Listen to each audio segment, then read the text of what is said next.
everyone. Welcome. My name is Allison Heaney, Vice President of Learning and Public Programs. I want to welcome you today, Wednesday, February 28th, 2024, to this edition of MOLAA Zoom Project, in conversation with the artist VITÓRIA CRIBB, where MOLAA Chief Curator Gabriela Urtiaga will discuss with the artist her work and career. MOLAA acknowledges the support of the Miller Foundation, Dwight Stewart Youth Fund, and the Arts Council for Long Beach for their constant support of the educational initiatives at the Museum of Latin American Art. And a special thank you to the California Arts Council Arts Exposure Grant. Each chapter of the MOLAA Zoom Project features a conversation between the most remarkable artists from Latin America and Latinx across the US and our MOLAA Chief Curator. Together, we focus on a series of specific artworks which require a close inspection, a deliberate process of contemplation and exploration, delving into the ideas surrounding the creation of the work, their sources of research and inspiration, in an effort to immerse ourselves in the world of the artist. In this chapter, we are joined by transdisciplinary artist VITÓRIA CRIBB, who uses the digital environment to investigate issues of surveillance, digital bodies, self-expression, and psychological damage on the cyberspace crossed by her subconscious. VITÓRIA, born in 1996, graduated from the Superior School of Industrial Design at the State University, Rio de Janeiro, Brazil. And in 2022, she was awarded the PIPI Prize Award, a relevant Brazilian contemporary art prize, and participated with a commissioned digital artwork in the Bangkok Art Biennial. And in 2023, she participated in the 22nd SESC Video Brazil Biennial and was awarded the residency at the Wexner Center of the Arts. The artist's works are part of the permanent collection of the Denver Art Museum and the Brazilian National Museum of the Republic, and has been featured in international exhibits such as From the Underwater Mountains, Fire Makes Islands, Memory is an Editing Station, the 22nd Biennial Video Brazil, Dos Braços, São Paulo, Brazil, Chaos Calm, and Between at the BIB Bangkok Art Biennial, and Who Tells a Tale Adds a Tale, Denver Art Museum, and many more. Currently running BTWN Studios and XR Production, VITÓRIA has developed projects for key names in the technology industry: HBO, Women Rise NFT Project, IODF, Spectacle, Snap Inc., Mutant Board Agency, and Reality House Magazine. BTWN Studios is an official Snap AR partner, and there are even more accomplishments listed in the show notes below. As we begin our presentation, we encourage you to share your questions and feedback using the chat feature. We'll also host a Q&A session at the end of this interview. We're so welcome to have you, VITÓRIA. Welcome, and welcome, Gabriela. I'm going to hand it off to you. Thank you. Thank you, Alison. Thank you for your introduction, and thank you all the MOLAA team. Thank you for joining us today. VITÓRIA, bon dia. How Bom dia. What a pleasure to talk with you. Thank you for your time. And where are you in Rio de Janeiro? Yes, I'm in Rio. I'm working here. It's too hot. This week is like the top of the summer, and it's a pleasure to be here. You know, thank you, Gabriela. Thank you all MOLAA team to have me and give me the opportunity to talk more about my artwork. So yeah, it's a pleasure. Thank you. No, it's a pleasure, and we are so grateful with you because we are excited that you will be part of our upcoming show in September here at MOLAA. And the idea of this conversation is to start talking about your creative process, about your interest in the intersection between art and technology, because we can find in your body of work a lot of concepts like environment, digital, algorithm, extra activism, cyberspace, and we are so interested to know more about your work.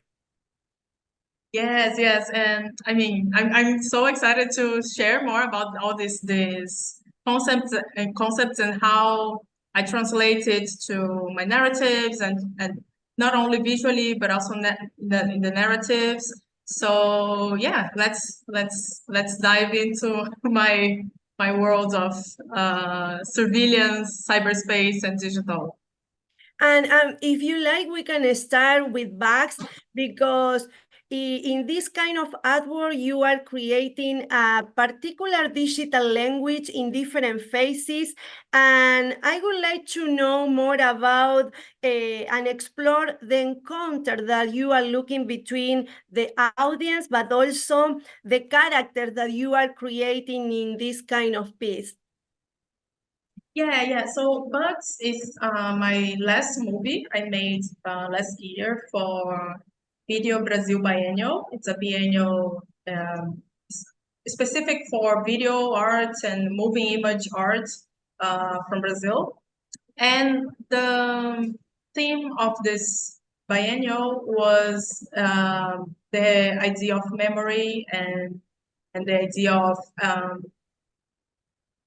editing video, like all of this. The name of the biennial was Memory is a Editing Station. Mhm. So I decided to make a movie where I could reflect on the idea of like being a human in a world where everybody's always separating nature, humanity, and technology. So I was trying to connect both of them and all of them, and in a sense of everything is just one, but we keep separating more and more when the technology is evolving. So Bugs is basically a humanoid, a bug, literally, and this Volkswagen car, this old Volkswagen car that it's like a bug that is in the cyberspace, and they are like interacting with each other in a tense but also in a curious way, and it's a the narrative. When I was creating the narrative, it was a way to what I was really trying to expose was like this idea of what we call in Portuguese is retroalimentação. It's like when everything is like you are always taking from the same source, like your how can I say, your essence. So we are always taking from the nature to give to the technology, and from the technology to give to the nature. So all this looping of existence. Mhm. So yeah, so the movie is basically the concept of the narrative is basically that, and this is a short animated film. And for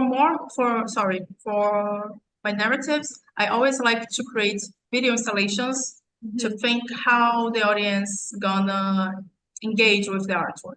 And for the biennial, we had like the artist, each artist have a specific space on the gallery, and since 2022, I've been exploring this idea of showing the video with a still on the side wall of the video, because I was observing in the last exhibition that only the video was not enough for the audience to engage deeply with the characters from my short film.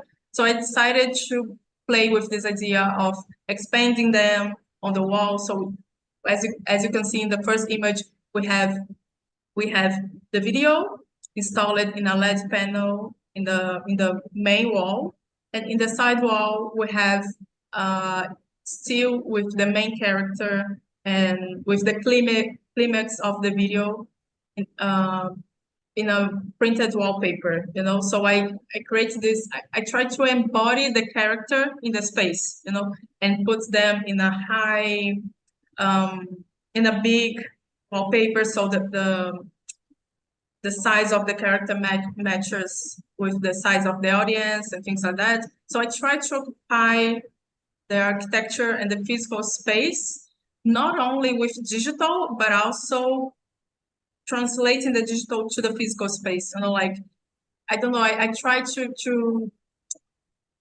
bring the digital to the physical and not put the digital in everywhere, like I try to create this connection, this between digital and physical, without being very super ultra technology, but creating a space where people feel, like they feel it's a warm space for people enjoy a digital space, a digital artwork, I think. Yeah. Yeah. Yeah. No, it's amazing, Victoria. And as part of the new generation of digital artists from Brazil, especially in Rio de Janeiro, I would like to put the focus in the next artwork that we select, Vigilante Extended from 2022.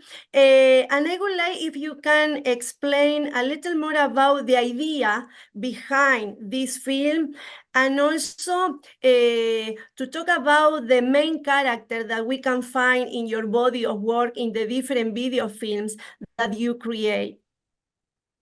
Yeah. So this movie is Vigilante Extended is my third movie. I mean, I count 4 movies, and this is the third one. So I made this movie in 2022 after a series of character development called Vigilantes. And so I will explain more about the characters before, and then I answer on the history of the movie. So in 2021, I started to, right after pandemic, like we were in this time space where it was pandemic, not pandemic, and I was trying to develop a new character, a new style for my art pieces. And then I came with vigilance, that it was this concept of surveillance. I was trying to embody the surveillance, but not in a corporation way, I was trying to give another face, another body, another feeling to the idea of surveillance. Because I was thinking a lot about the idea that we, as humanity, was like addicted to social media and things like that. And what we do in social media is surveillance with each other, So I was trying to materialize this idea of surveillance when we are observing each other, our friends, our peers, and things like that. And then I came with this idea of feminine body with a lot of eyes and ears, and playing with this idea, playing with the idea of the senses, because to observe someone, you need to have extra senses, a lot of ears and eyes to observe and catch all the movements of the person. So so basically in 2021, Vigilance born, but it was just a concept, just a character, and didn't have too much history on it. And in 2022, I had the opportunity to create a commissioned artwork for the Art Museum, and I decided to tell the history behind Vigilantes. So I created this movie, Vigilante Extended, playing with this idea of pop music as well, like extended, oh, I have the character, but now you have more of the character, So then I created the narrative of the Vigilantes, and in the movie I explain what they are and what they do with you, and but always in this I try to put a hypnotized tone on the script of the movie. So it's so basically it's like the audience is having how can I say that,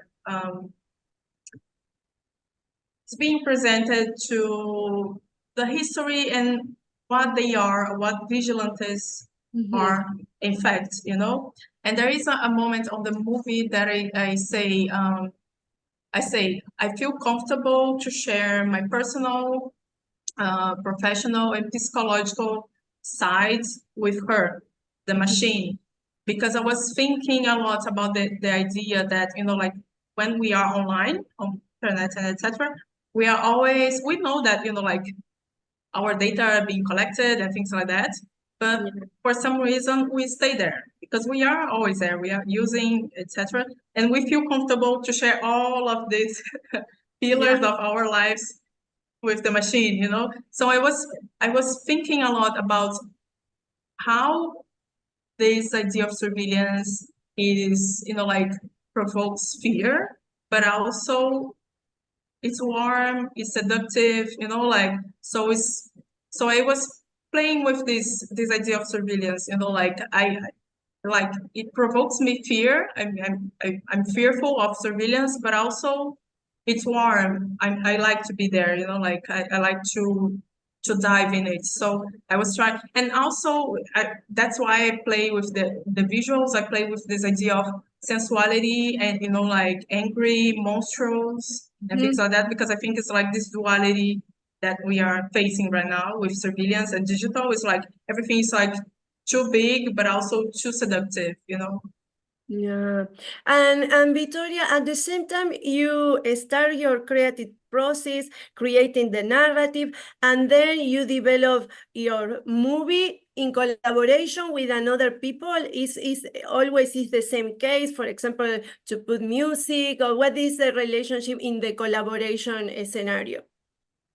Yes, yes, yes. So basically, in my movies, in this long piece, I do like I start the creative process basically starts with the writing. So so I have the idea, then I write the a very first idea of the script. Like, oh, I want that and that, and then I do like a storyboard, a very simple storyboard, and then I start to think about uh, like all the art direction, movements, like characteristics of the character, all this visual creation of the artwork. And in the middle of the process, I always collaborate with two friends of mine. That is Olho. Olho is his artistic name, but his name is Ramon Silva. He's from Rio de Janeiro as well. And also Ana Helena Toku, that is a sound artist from São Paulo. Both of them are my friends, and I always contact them when I have a new idea. So I contact them to create, like the soundtrack for the narratives. And we always, like the process with them is very organic because we are friends, but also I think they understand how I work, because I mean, we've been working from the last years. So it's always like I share some references, some ideas of, like, oh, I want something more, I don't know, sad, something more, the tone of the movie. And then, but I give them creative freedom to create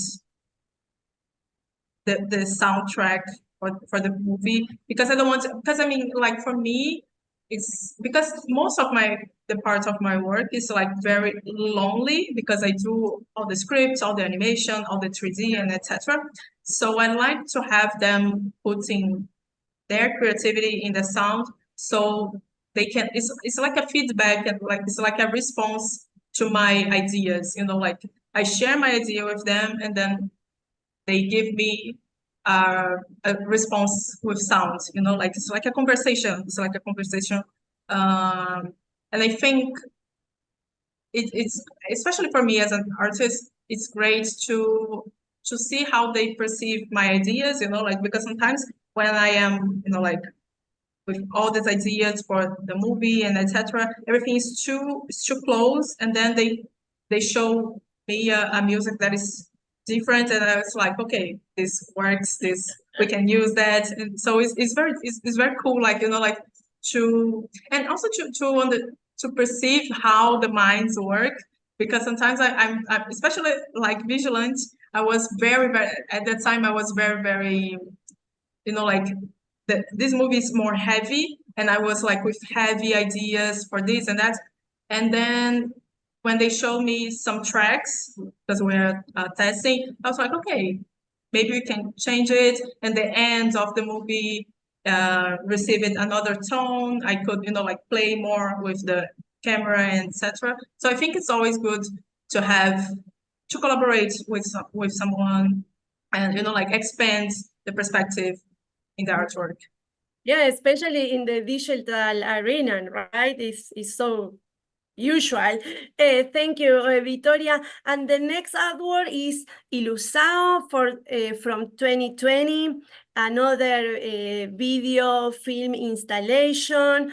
And here you are putting in tension the dialogue between humans and machines, talking about the control system, talking about the relationship between others and the digital environment. Could you explain a little more about this fantastic movie? Yes, yes. So this movie I made in 2020. Like was when I was doing this movie was the beginning of lockdown in Brazil, because it was like June of 2020. And everybody was like in the beginning, like everybody was like, okay, now we need to lock down, etc. So everything was very confused not only for me, for everyone. And I remember that at the time, I was very annoyed because I was like, because digital at the moment was like the escape, like, oh, okay, lockdown, I'm going to the digital and to see friends, to see everybody, etc. But for me, it was very annoying something that I noticed, like in my social media, that was like, sometimes I was scrolling on social media and I was seeing the same content every time in different accounts, in different, like the same thing, but from different people, And I started to say, okay, this is not working, it's not good for me. So I decided to make a movie. I was in a web residency from São Paulo in a space called Olhão. And I started to think about the idea of repetition and repetition of content, the digital space. So basically the movie, the artwork would be about only repetition of digital content in the social media. But at the week that I was creating the artwork was the same week that happened the episodes of George Floyd in United States. And also in the same week was because I'm from Rio de Janeiro, and we suffer from the same problem of police brutality in the streets of Rio and communities of Rio. And at the same week, right after George Floyd, a lot of kids in different communities in Rio died by police brutality. So at this moment was, for me, a loop of violence, and and of course I was in the pandemic lockdown. I was very like everything was like big to me at the moment. So I was like, okay, this is a signal of again a repetition of violence and etc. And at the same time, I remember that there was like a trend or something like that. People was posting black squares on Instagram in support of Black Lives Matter, things like that. But for me, it hits like again a repetition, and was like a confirmation of repetition, a digital content repetition with violence repetition together, So I started to think about the movie that in the beginning was about only digital content and repetition, now transformed to digital content and violence repetition. So basically the movie is about repetition in general, but especially about the violences that we as humanity in general, because this affected everyone, was facing in that time, like everything was so repetitive, and there is a moment in this movie that I write something like that. It's like I dedicate this movie to the ones that could not press the shuffle. It's like the ones that only could live in the looping of violence from police or violence from the social media, because like this is a violence as well, like the psychological violence. So this movie it's more than a movie. I think it's was a way for me to keep a lot of things that I was feeling at the moment, but I could not express because I was in a different moment of my life. I think this was a, you know, like a way to show this, and, you know, like, and also to translate a lot of, you know, like how, I don't know, like, I think was a way to translate how I was feeling psychologically during pandemic, you know, like not only because of pandemic, but because of all the things that was happening in the world, you know. Yeah, no, it's so interesting that what you're talking about, because the next artwork that we select is observer, and we can find that repetition of the digital arena and the digital content, and you are putting the focus here in the tension between the real life, right, and the cyberspace, and the superposition of who is observing us. Tell us more about Observer from 2022, right? Yes, yes. So this observer is a small video, because it's more like when I made this artwork for an exhibition in Amsterdam, and the idea, each artist again had a space to experiment, to bring an artwork or to create something. And I was very interested in creating an installation, a very experimental installation, with one of my characters that I was creating the concept, that is vigilant, with the eyes and ears around the body. And when I saw the space, they have this big pillar in the middle of the room, of the gallery. And I started to think, how could I portray one of my vigilants, you know, like observing the audience. And then I started to think about how can I play with the idea of who is observing who, you know, like, because, you know, like, it's basically the video is an avatar rotating itself with a lot of eyes, a lot of ears, you know, like she closes and opens her eyes. She's just observing. She's just there existing and observing. And then the audience came and observed her. So it's just an exercise, an experimental installation to understand and reflect about who is observing who, you know, like in the digital era. You know, like it's the avatar, you know, and of course the avatar representing the surveillance, you know, like is the surveillance that is observing you, or or who is in control of the of the observation, you know. So yeah, so this installation is very interesting for me as an artist, because it's very experimental, you know, like and of course it's an installation that I want to develop more the next years. Was really interesting for me in the opening of the exhibition, because I was not sure if people would stay there, looking to her, you know, but people was there, like watching a long time. Like I was like, okay, so they are observing the avatar. So it was very, very cool to see the movement of people and the audience, you know, like interacting with a digital art without being, you know, like without being stuck in a glass, you know, like without being alone, but, you know, like sharing with other people in the space. Yeah, no, Vittoria, your artwork is so magnetic, you know, and thank you for sharing all your knowledge, your experience, and we are so happy. And Alison now and Daniel, they will open the Q&A session for the question of our audience. Thank you. Thank you. So I know our audience is for our feature. If you have any questions for Vittoria, please do share those thoughts and reactions in the chat. We also do have Okay, that would be great. Yeah, I can put it in order. give people just a moment to submit. And then Daniel, do you have anything on your end? I see no questions at the moment, but actually, Vittoria, I had a question for you. So I know your work pushes the boundaries between the physical and digital spaces, either by your characters looking out into the physical world or by allowing us to look into a digital world.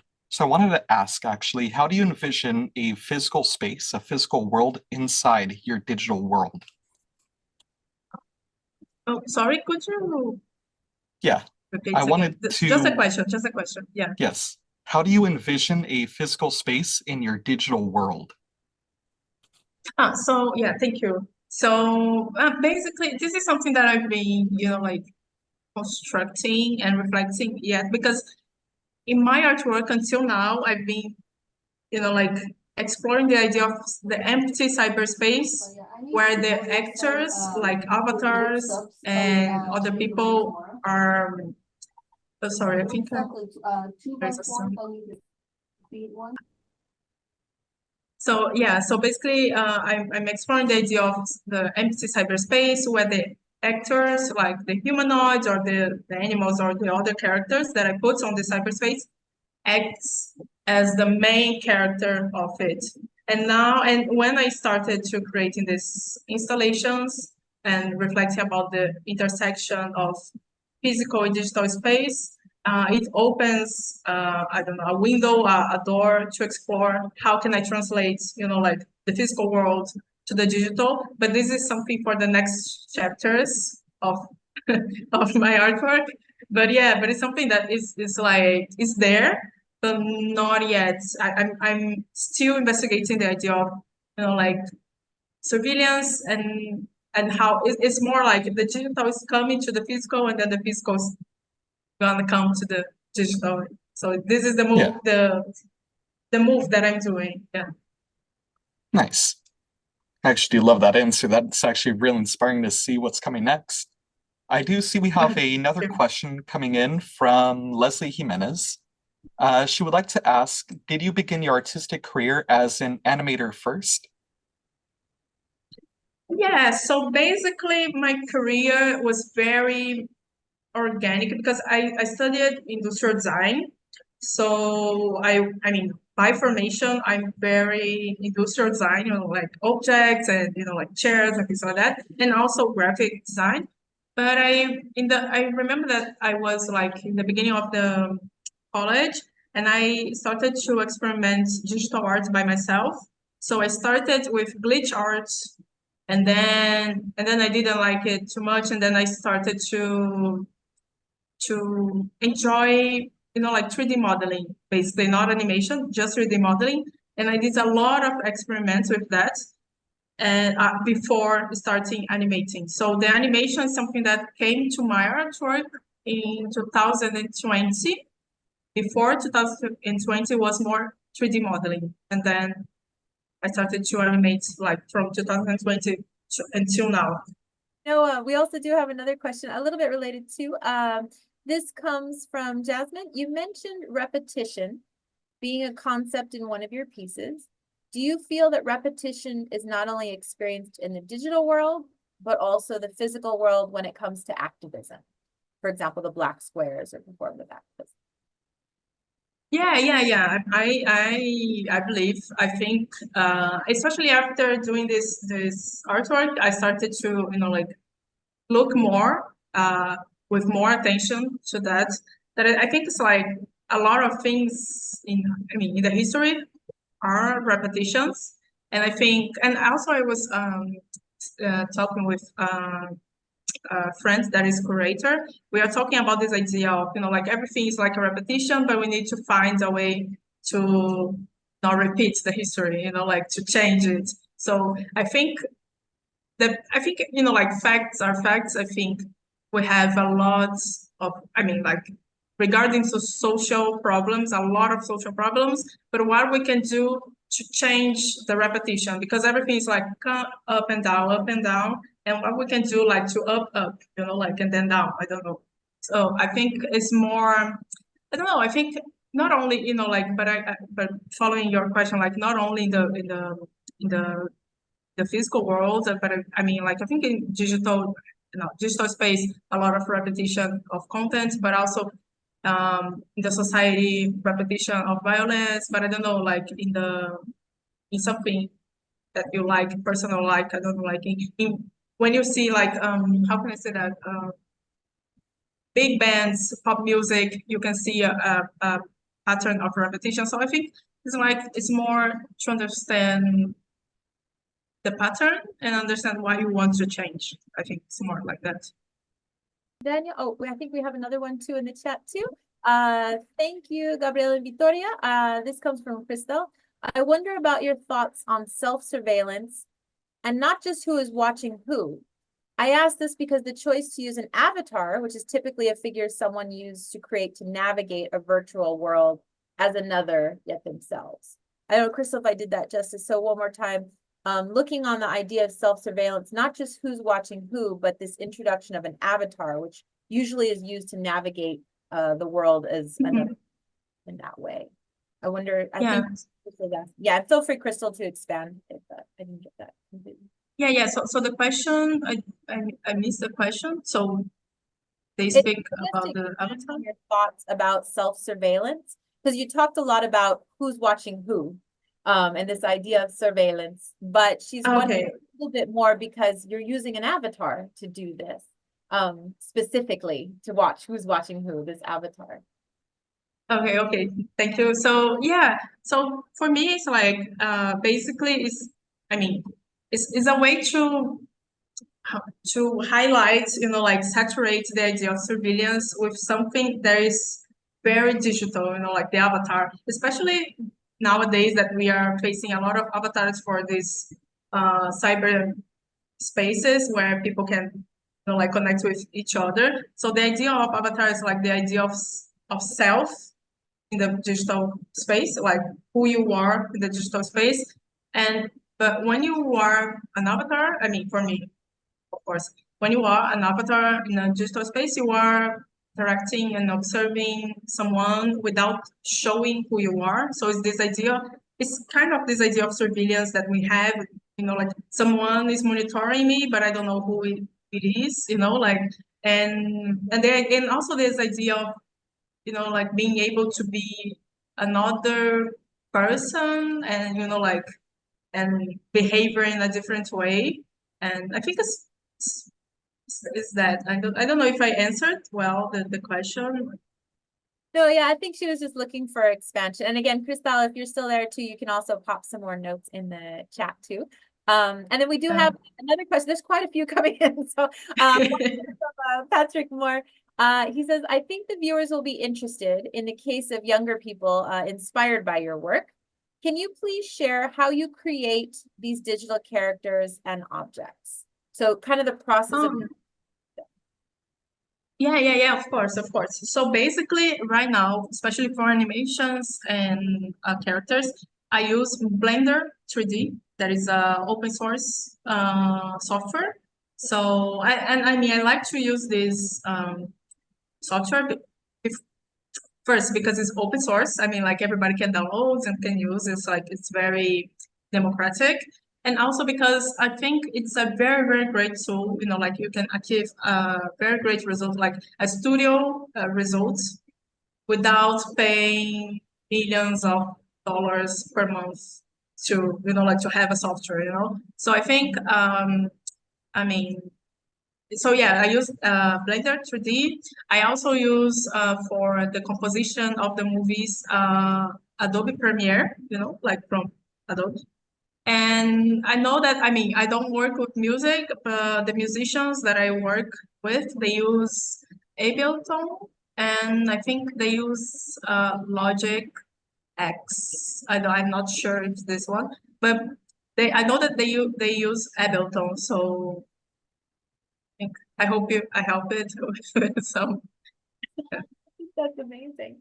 So incredible. I don't know, if we have any other questions, please do share in the chat.